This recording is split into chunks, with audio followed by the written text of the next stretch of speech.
জীবন বাঁচাতে গাছ, জীবনের প্রয়োজনে গাছ। মনুষ্য প্রাণের অপরিহার্য অক্সিজেন হচ্ছে গাছ। বৃক্ষ প্রাণের সঙ্গে মনুষ্য প্রাণের আজন্ম লেনাদেনা। কথায় আছে, যুদ্ধক্ষেত্রেও ঘাস গজায়। প্রকৃতি বিরুদ্ধ প্রতিকূল নাকাল সময়েও কদাচিৎ বৃক্ষপ্রেমীদেরও দেখা মেলে, যাদের যাপিত জীবনে বুক ভরা নির্মল নিঃশ্বাস নেয়ার অবলম্বন হচ্ছে গাছ, শুধুই গাছ। বৃক্ষই তাদের স্বপ্ন, ভালো লাগা, ভালোবাসার উপলক্ষ। বৃক্ষপল্লবের হরিৎ বর্ণের সাথে একাত্ম হয়ে তাদের মনও অবারিত সবুজে পাখা মেলে। কেরানীগঞ্জের কলাতিয়ার শামীম রানা তেমনই একজন গাছ পাগল, বৃক্ষপ্রেমী বিরল সত্তা। শিক্ষকতা তার পেশা হলেও বৃক্ষই তার নেশা। বৃক্ষকে ঘিরেই তার জীবনের পথ চলা। তরু ছায়া, গুল্ম ছায়া শামীমের প্রাত্যহিক জীবনের সহচর। অগণন প্রজাতির ক্যাকটাস তার উঠোন জুড়ে। লতাপাতার বিষয় বৈভবে প্রাণ প্রাচুর্যে ভরা নির্মোহ জীবন তার ঐশ্বর্যমণ্ডিত। শামীমের ফুল ফসলের নন্দনে বিভিন্ন প্রান্ত থেকে প্রয়াস ছুটে আসে বৃক্ষপ্রেমী কেউ কেউ। প্রাণের সমারোহে মুখর হয়ে ওঠে শামীমের আঙিনা। আর সারি সারি গাছেরা নামমাত্র মূল্যে বৃক্ষ সংগ্রহ করে নিয়ে যায় নৈসর্গিক সুখের উপঢৌকন হিসেবে। আপনিও সামিল হন প্রাণের এ মেলায়। গ্রহণ করুন সবুজের সঙ্গে শামীমের আন্তরিক আতিথেয়তা। চলা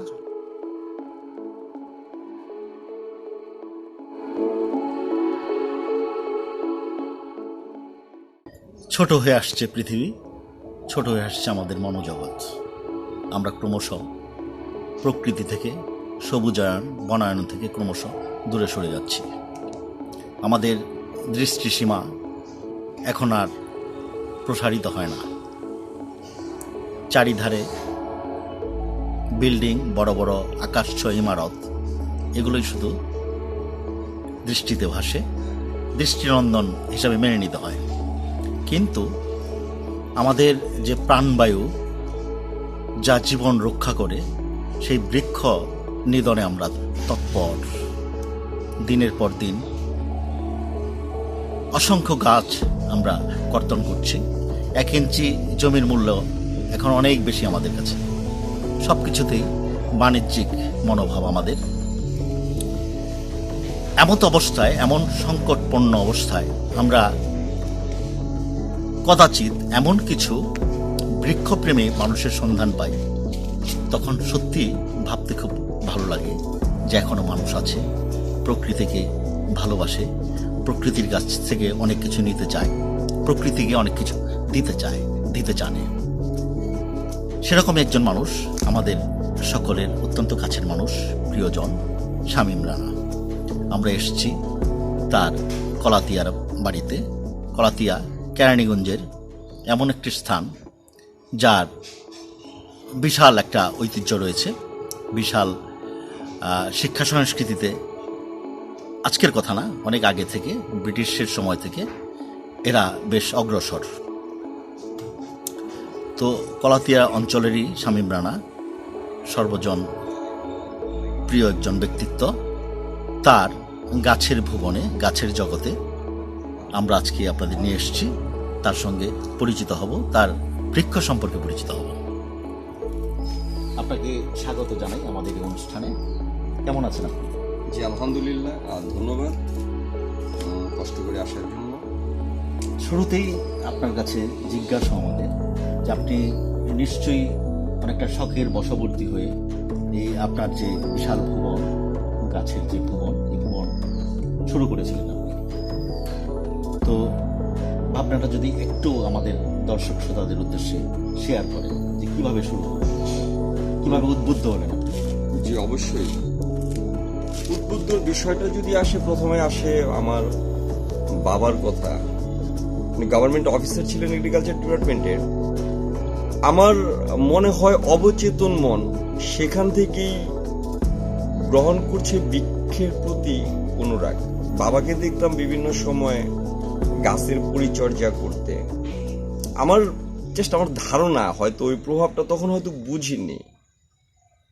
তারপরে নিজের ভালো লাগাটা বৃদ্ধি পেতে থাকলো, বিভিন্ন জায়গা থেকে গাছ সংগ্রহ করা আরম্ভ করলাম এবং চেষ্টা করেছি একটু ব্যতিক্রমী গাছ সংগ্রহ করার জন্য। পরবর্তীতে অনেক রকমের গাছ এখানে অ্যাড হয়েছে। আর ক্যাকটাস দেখতে পাচ্ছেন এই শেডে, ক্যাকটাসটা মূলত শুরু হয়েছিল আমার স্ত্রীর অনুপ্রেরণায়, ওর ভালো লাগা থেকে ক্যাকটাসের যাত্রা শুরু। আচ্ছা, তো আমরা আরেকটা বিষয় জানার যে এই বিশাল যে আপনার অজস্র গাছ এখানে দেখা যাচ্ছে, ক্যাকটাস ছাড়াও ফলদ গাছ এখানে রয়েছে, অজস্র প্রজাতির গাছ এখানে লক্ষ্য করা যায়, এই যত্রতত্র ছড়িয়ে ছিটিয়ে আছে দেখা যাচ্ছে। তো বাণিজ্যিকভাবে এটাকে অগ্রসর হওয়ার কোনো ভাবনা আপনার ভিতরে আছে কি? বর্তমান যে পরিস্থিতি, তার আগে আপনাকে বলে নেই আমার মূলত পেশা শিক্ষকতা। আপনারা সবাই জানেন করোনাকালীন সময়ে শিক্ষা প্রতিষ্ঠান বন্ধ থাকার কারণে আমরা যারা এই পেশায় আমরা বেশ মানসিক এবং আর্থিক চাপে পড়ে গিয়েছি। ওই ভাবনা থেকে সম্মানজনকভাবে সার্ভাইভ করার তাগিদে সম্ভবত এটা মে মাস থেকে আমি অনলাইনে সেল করার, বিশেষ করে ক্যাকটাস এবং অর্কিড বিক্রি করার চেষ্টা করছি এবং পুরোটাই অনলাইন ভিত্তিক। কিন্তু ইতিপূর্বে আসলে আমি ভাবিনি আমার প্রচন্ড ভালো লাগা ভালোবাসা থেকে আসলে আমার গাছের পরিচর্যা কিংবা গাছ সংগ্রহ, এখানে যেমন দেখতে পাচ্ছেন অর্কিড আছে বিভিন্ন প্রজাতির, প্রায় 250 প্রজাতির ক্যাকটাস আছে, এসব বিভিন্ন রকমের বনসাই তৈরি করেছি এবং পুরোটাই নিজের ভালো লাগা ভালোবাসা দিয়ে তৈরি করেছি। এগুলিকে বিক্রির উদ্দেশ্যে আসলে করিনি, বাণিজ্যিক ভাবনাটা মাথায় তখন কাজ করেনি। কিন্তু আমি বিষয়টা এখন এভাবে দেখছি, এই বৃক্ষপ্রেমটাই হয়তো আমাকে সম্মানজনকভাবে বাঁচিয়ে রাখার একটা উপকরণ হয়ে দাঁড়িয়েছে এখন, যেটা সেল করে আমি অন্তত কিছুটা হলো আর্ন করতে পারছি। কারণ স্কুল কলেজ বন্ধ থাকার কারণে তো আমাদের ইনকাম সোর্স টোটালি ক্লোজ বলা যায়। ঠিক তাই। আচ্ছা, তো এই প্রজন্মের মাঝে বৃক্ষ নিয়ে ভাবনা, বৃক্ষ নিয়ে স্বপ্ন, বৃক্ষ নিয়ে বাঁচা, এই সকল কিছু নিয়ে এই প্রজন্মের আগ্রহ কিরকম লক্ষ্য করছেন? একটা বিষয় একটু যদি আমি একটু এভাবে বলি, ট্রি প্ল্যান্টেশনের উপর, যেহেতু আমি ইংরেজি পড়াই, ট্রি প্ল্যান্টেশনের উপর 8, 9, 10 ইন্টারমিডিয়েট বিভিন্ন ক্লাসে একটা চ্যাপ্টার আছে, পাওয়া যায়। আমি যখন এই চ্যাপ্টারটা পড়াতে যাই, সাথে আরো পড়ার বাইরেও বৃক্ষের উপকারিতা সম্পর্কে এই সামান্য জ্ঞান থেকে আমার স্টুডেন্টদের বলার চেষ্টা করি। আর এর বাইরে যতটুকু দেখি, ইদানিং কালে শহুরে মানুষের গাছের প্রতি এক ধরনের অনুরাগ তৈরি হয়েছে, এটা লক্ষ্য করা যায়। আপনারা নিশ্চয়ই দেখে থাকবেন অনেকেই এখন ছাদ বাগান করতেছে, ড্রামে ছাদের জন্য বা গাছ রোপণ করতেছে, ড্রামে কিংবা বড় কোনো পাত্রে, ক্ষুদ্র জায়গায়ও। আমি আমার অভিজ্ঞতায় বলবো, গত মে থেকে এই পর্যন্ত আমি বেশ কয়েকটা বাসায় গাছ পৌঁছে দিয়েছি। যখন দেখেছি তার বারান্দার 4 তলা 5 তলা 2 তলা এরকম তার বারান্দার গ্রিলেও গাছ ঝুলানো, তার বারান্দার টবে কিছু গাছ আছে, ইভেন তার ড্রয়িং রুমে কিছু গাছ আছে, এটা আমার কাছে খুব উৎসাহব্যঞ্জক মনে হয়েছে। যে বিশেষ করে ওই মেয়েদের, আমি বলতে চাচ্ছি যাদের বয়স কলেজ ইউনিভার্সিটি গোয়িং যে সকল মেয়েরা আছে এবং আরো যারা বয়স্ক মহিলাদের মাঝে আমি প্রচন্ড একটা গাছের অনুরাগ দেখতে পাচ্ছি। বাহ বাহ, শুনতে তাহলে এটা আমি ইতিবাচক দিক হিসেবে আমরা জি জি আমারও মনে হচ্ছে। আমি এটা আসলে সেল করতে যেও দেখেছি যে এক সময় হয়তো 5 বছর বা 10 বছর আগে এতটা উৎসাহ ছিল না গাছের প্রতি, বা ঢাকার বাসায় যাদের ফ্ল্যাট বাড়ি বা ভাড়াটিয়া আছেন এই ক্ষুদ্র পরিসরে গাছ রাখার মানসিকতা এক সময় তো কাজ করেনি। যে এখানে আরেকটা বিষয় কাজ করতে পারে বলে আমার বিশ্বাস, সেটা হচ্ছে যে মানুষ সহজাতভাবে জন্মগতভাবে কিন্তু ওই বৃক্ষের সঙ্গে মানুষের বসবাস, যেহেতু মানুষের আমরা যে প্রাণবায়ুটা গ্রহণ করছি তার অবদান কিন্তু একচ্ছত্রভাবে বৃক্ষের। সেই হিসাবে বৃক্ষের সঙ্গে বাস করা এটা মানুষের একটা সহজাত প্রবৃত্তি। আমাদের নগর জীবন যেহেতু বৃক্ষশূন্য, অনেকটি বৃক্ষশূন্য, সেই হিসাবে এই যে ছাদের কথা বললেন, যে বাড়তি যতটুকু স্পেস ওখানে পাওয়া যায়, ওখানে দুটো গাছ যদি আমি লাগাই, অন্তত আমার নিঃশ্বাস প্রশ্বাসের যে ব্যাপারটা আছে এই বিষয়টা অন্তত ইতিবাচক দিক হিসাবে কাজ করবে বলে আমার মনে হয়। সেই কারণে হয়তো বা তারা একটু উৎসাহী হয়ে উঠছে যে বনায়ন যতটা সম্ভব, যেহেতু শহরে গাছ নাই বললেই চলে, একদম অপ্রতুল শহরে যে গাছ, তো সেই হিসাবে এটা খুব একটা ভালো দিক আপনি যেটা বললেন। তো আমার বিষয়টা হচ্ছে, আমার প্রশ্ন হচ্ছে যে আপনাকে তো বাঁচতে হবে, সার্ভাইভ করতে হবে, সেই হিসাবে এই যে এত বড় একটা প্রজেক্ট আপনি করেছেন, এখান থেকে যদি বাণিজ্যিকভাবে কিছুটা হলেও লাভবান হওয়া যেত, তাহলে আপনি বহুলাংশে উৎসাহিত বোধ করতেন এবং পরিধিও হয়তো বাড়াতে, পরিধির ঘুরতো, বিস্তৃতি ঘুরতো, এখানে কোনো সন্দেহ নেই বিষয়। জি। তো আপনি এই দিকটা কিরকম মনে করছেন যে এখন তো করোনার একটা সংকট চলছে, এটা বৈশ্বিক সংকট, এটা প্যান্ডামিকের ভিতর দিয়ে যাচ্ছি আমরা, তো এই সংকট হয়তো এক সময় থাকবে না, আল্লাহর রহমতে আল্লাহ এ থেকে আমাদের উদ্ধার করবেন, পরিত্রাণ দিবেন। তো সুদূর প্রসারী ভাবনা, এটাকে যদি আপনি বাণিজ্যিক দৃষ্টিকোণ থেকে দেখেন, তাহলে এটা ভবিষ্যৎ আমার এই অল্প সময়ের যেটুকু ধারণা হয়েছে, বাণিজ্যিক ভিত্তিতে এটা প্রসারিত করতে গেলে আমি পজিটিভলি দেখছি, মূল কথা পজিটিভলি দেখছি। আমি বিষয়টা যদি এভাবে বলি, আমার অনেক শুভাকাঙ্ক্ষী বলেছে যে আমি তো শুধু ইনভেস্ট করতেছি টবের পেছনে, সারের পেছনে, বিভিন্ন গাছের পেছনে, তা আমি হয়তো এক সময় অনুৎসাহিত হয়ে যাব, শুধু তো টাকা ইনভেস্টই করে যাচ্ছি লক্ষ লক্ষ। তো বন্ধুরা বা শুভাকাঙ্ক্ষীরা বলতো যে তুমি বিক্রি করো, টুকটাক বিক্রি করো, এটাতে ভ্যারাইটি বাড়াও।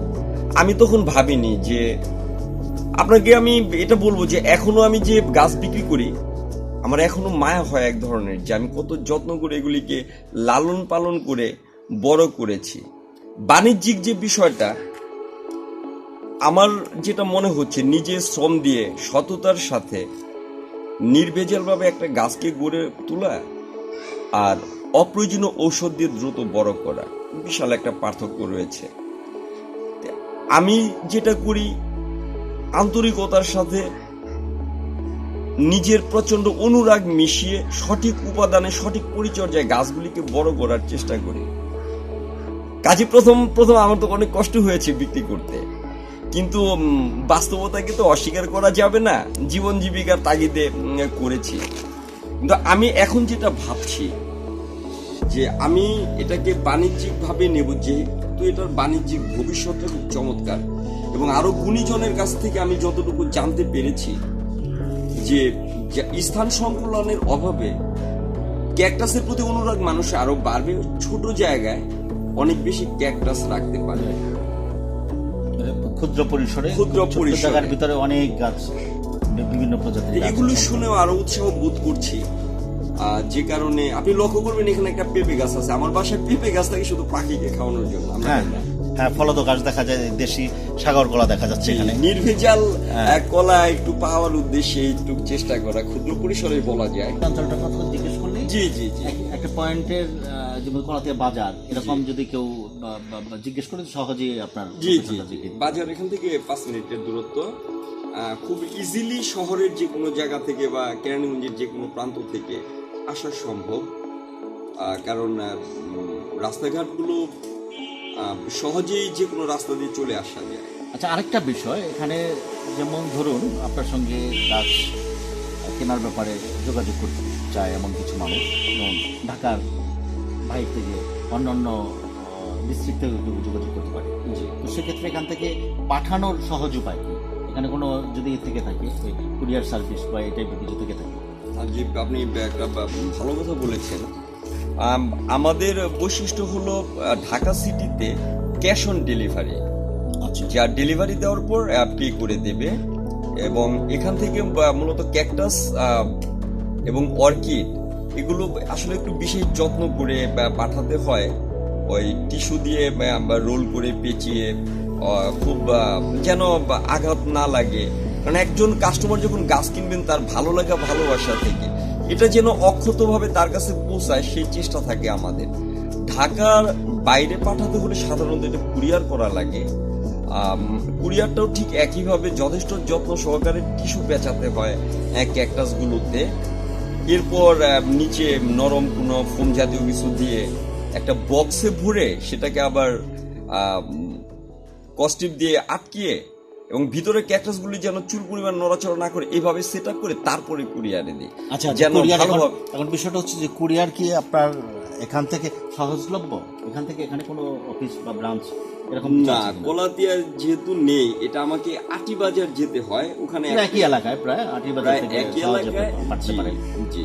আচ্ছা, তাহলে তো একটা উপায় আমরা জেনে গেলাম। সহজেই যাওয়া যায়, 20 মিনিট সময় লাগে আমার কুরিয়ার অফিসে হ্যাঁ হ্যাঁ যেতে। হ্যাঁ, ওখান থেকে খুব সহজে আপনি পাঠাতে পারেন। আপনি তো দীর্ঘ একটা পথ পরিক্রমার মধ্য দিয়ে এসেছেন, বৃক্ষ নিয়ে প্রচুর অভিজ্ঞতা, আপনার যথেষ্ট অভিজ্ঞ একজন ব্যক্তি। আপনি দীর্ঘদিন এর সঙ্গে আছেন, বৃক্ষের সঙ্গে আছেন।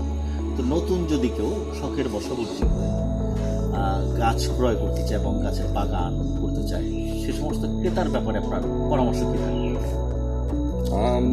যে আমি অভিজ্ঞতা কতটুকু জানি না, কিন্তু এখনো অভিজ্ঞতা অর্জনের চেষ্টা করি বিভিন্ন বৃক্ষের বিষয়ে। ক্রেতাদের প্রতি আমার ক্ষুদ্র অভিজ্ঞতার আলোকে এটাই বলবো, অনেক গাছই দেখা যায় হরমোন জাতীয় কিছু ঔষধ ব্যবহার করে দ্রুত ফুল ফল ধরে দেওয়া হয়। এই অবস্থা কেউ না কেউ নিশ্চয়ই শিকার হয়েছে। বাসায় নেওয়ার পর সেটা আর বেশি দিন বাঁচেনি কিংবা ফুল ফল আসেনি। এই বিষয়ে একটু সচেতন থাকতে হবে। আর যারা ক্যাকটাস ক্রয় করেন বিশেষ করে তাদের উদ্দেশ্যে বলবো, ক্যাকটাসের মিডিয়াটা সঠিক আছে কিনা, ক্যাকটাসটা কতটুকু হেলদি, এটা ভেবে চিন্তে ক্রয় করবেন। কারণ ক্যাকটাস যথেষ্ট সময় নেয় বড় হতে, যার জন্য এটার দামও তুলনামূলকভাবে বেড়ে যায়। প্রজাতি ভেদে অনেক রকম দাম হয়, কিন্তু যেটা দ্রুত বড় করা হয়, কিছু দুষ্ট লোকে এটা হয়তো বা করে, প্রক্রিয়া আছে দ্রুত বড় করার ঔষধ দিয়ে, লাইক ফার্মের মুরগি। সেটা দেখতে খুব ভালো লাগবে, সস্তায় পাওয়া যাবে, কিন্তু বেশি দিন বাঁচবে না। একটি শখ করে গাছ কিনবে, সেটা এক সময় থাকবে না, এটা খুব বেদনাদায়ক। কাজে আমার পরামর্শ হলো, যারা নিজেরা গাছ উৎপাদন করে তাদের কাছ থেকে গাছ কিনবেন। শেষ প্রশ্ন আপনার কাছে, গাছের যে মূল্যের যে ব্যাপারটা, বিভিন্ন দামের গাছ হয়ে থাকে, ভ্যারি করে। তো সেক্ষেত্রে আপনার এখানে সর্বনিম্ন মূল্য কত আর সর্বোচ্চ কত মূল্যের গাছ এখানে আছে? এখানে এভাবে বলা যায়, 50 টাকা থেকে, ক্যাকটাসের কথা বলি প্রথমে, ভ্যারাইটির ভিন্নতা আছে তো। ক্যাকটাস কোনোটা 50 টাকা থেকে 2000 টাকা পর্যন্ত রেট আছে জাতি বা স্পেসিস ভেদে। আর বনসাই যেমন ওই 3000 টাকা থেকে আরম্ভ করে 50,000 টাকা বাজার মূল্যেরও বনসাই আছে আমার কাছে। অর্কিড আছে 300 টাকা থেকে আরম্ভ করে 2000 টাকা পর্যন্ত। আর আরেকটা বিষয় এখানে আমি যোগ করতে চাই, সেটা হলো আমার পক্ষে একটু হলেও বাজার মূল্যের চাইতে কমে দেওয়া সম্ভব হয়, কারণ আমি অনেক গাছই নিজে উৎপাদন করতেছি, বিচি থেকে, চারা থেকে, অফসেট থেকে। কাজেই আমার পক্ষে সম্ভব হয় একটু কমে দেয়া। আচ্ছা আচ্ছা, তাহলে তো ধরে নেওয়া যায় যে দর্শক বা যারা ক্রেতা আছেন, বৃক্ষপ্রেমী ক্রেতা আছেন, শৌখিন লোকজন আছেন, তারা আপনার এখানে এলে দামের দিক থেকে অনেকটা সুবিধা পাবেন। তো আপনাকে অজস্র ধন্যবাদ। আপনি এই যে সাম্রাজ্য গড়ে তুলেছেন, এর জন্য শুভকামনা জানাই। ভালো থাকবেন, আবার দেখা হবে আপনার সঙ্গে। আপনাকেও ধন্যবাদ। আমি ক্রেতাদের উদ্দেশ্যে বলবো, যাদের নিজস্ব বাগান আছে তাদের কাছ থেকে গাছ কেনার চেষ্টা করবেন, ভালো মানের গাছ কেনার চেষ্টা করবেন। গাছকে ভালোবাসুন। গাছ আপনাকে যতদিন জীবিত থাকবে উপকারী করে যাবে। এই করোনাকালীন সময়ে আমার এই সংগৃহীত গাছ আমাকে যে উপকার করেছে, আমাকে যে সম্মানজনকভাবে বাঁচিয়ে রাখার সহায়তা করেছে, আমি যতদিন জীবিত আছি আমি আমার এই সংগ্রহ, বিশেষ করে আমি বৃক্ষের প্রতি চিরকৃতজ্ঞ থাকব। বাহ, সুন্দর বললেন, চমৎকার। ধন্যবাদ আপনাকে। সুপ্রিয় দর্শক, এতক্ষণ ছিলেন, দেখলেন গাছের ভুবনে আমরা ছিলাম। গাছ তো আমাদের জীবনেরই অবিচ্ছেদ্য অঙ্গ, অবিচ্ছেদ্য অনুষঙ্গ। গাছবিহীন আমাদের এক মুহূর্ত চলে না। সুতরাং আসুন সকলে গাছের যত্ন নিই, বৃক্ষরোপণ করি। ভালো থাকবেন। শুভ হোক সকলের, কল্যাণ হোক সবার। আল্লাহ হাফেজ।